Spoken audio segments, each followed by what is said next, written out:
made it so that, you know, Trek fans like everybody in this room really liked it. You've also managed to make it in a way that the rest of America found it cool, you know what I mean? And people who weren't diehard fans got on board.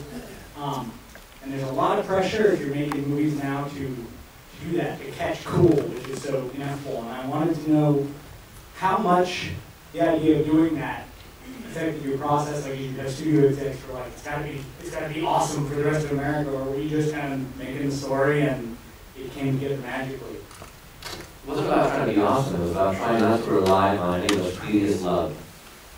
We knew that if we didn't take anything for granted, you had to follow these people on their own. I remember on some of the message boards, TrekMovie.com, the answer was, well, if it's an alternate universe, why do I care? I don't know these people, I don't care about them. And our answer was, you're not supposed to care until you see them.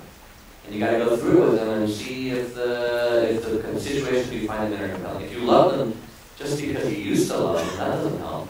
We don't want that.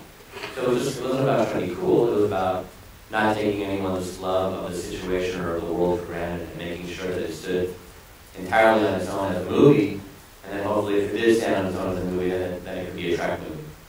Do you guys, you know, you mentioned the message boards and such. I mean, there's so much out there, and you can spend so much time getting into it and studying it and trying to use it as sort of like an unofficial market research or just, you know, looking for course corrections or just the sentiment. But I can see that also be very draining and maybe even numbing. What's your philosophy at this point in your personal careers with Star Trek universe? Do you seek that stuff out, or do you kind of avoid it? Probably a lot of different answers. Should we say them at the same time? I've had a little bit of experience with message boards. And the truth of the matter is, I do care what they're saying. Although I should probably avoid it as someone who basically went on them and posted stuff before I was making stuff myself, I kind of feel like I'm not allowed to ignore them. Like, I kind of need, you know, to process it. And ultimately, it's more or less a toxic experience because there's just not that many people out there who are basically saying some of the kind things that you guys have said here tonight. And they're like, you know what, I thought Trek was really cool and awesome. I think I'm going to go post that. You know, it doesn't work that way. And as far as helping your process, there's a lot of, I hate it, don't do it, I didn't like that. And there's almost none of, this is what you should do instead. This is what you should do instead, at least offer some sort of constructive idea for us to steal.